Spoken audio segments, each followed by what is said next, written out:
Lihat bagaimana salah seorang sahabatnya Nabi Muhammad yang ketika wafat tanpa ada keridhaan daripada orang tuanya, sampai Nabi mau ngambilkan kayu dan ibunya bertanya, akan kau apakan anakku ya Rasulullah? Saya bakar.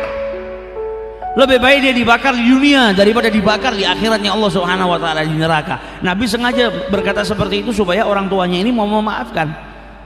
Dan Nabi mau menunjukkan kalau ini anak mati dalam keadaan gak diridhoi sama orang tuanya murka, naudzubillah, akan dibakar di nerakanya Allah Subhanahu wa taala sampai orang tuanya meridhoi. Allahumma anni radhi, diridhoi sama ibunya.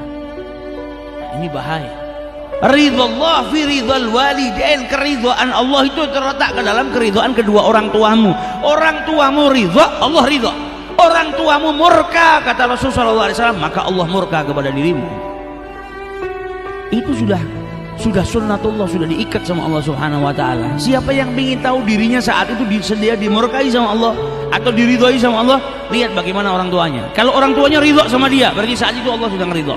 Kalau orang tuanya murka sama dia, berarti saat itu Allah sedang murka. Maka jangan keluar dari rumah tanpa keridhaan kedua orang tua. Bahaya. Berarti kita keluar dari rumah, Allah Subhanahu wa taala sedang murka sama kita. Nah, kalau di jalan kita mati, berarti kita mati dalam keadaan dimurkai sama Allah Subhanahu wa taala. Jangan sampai kita berbuat sesuatu yang mendatangkan kemurkaan orang tua. Bahagiakan orang tua. Orang tua ini jimat kita yang terakhir. Cara kita yang paling mudah untuk menuju surganya Allah Subhanahu wa taala. Sabar. Rawat orang tua. Apapun cobaannya, apapun godaannya. Setiap orang itu kan selalu berharap punya anak yang soleh, anak yang berbakti. Kalau dia nggak berbakti, bagaimana dia mau dapat anak yang berbakti? Dan sebagai orang tua, didik anaknya ilmu syariat. Apa kita nggak berharap kita mati tetap dapat pahala?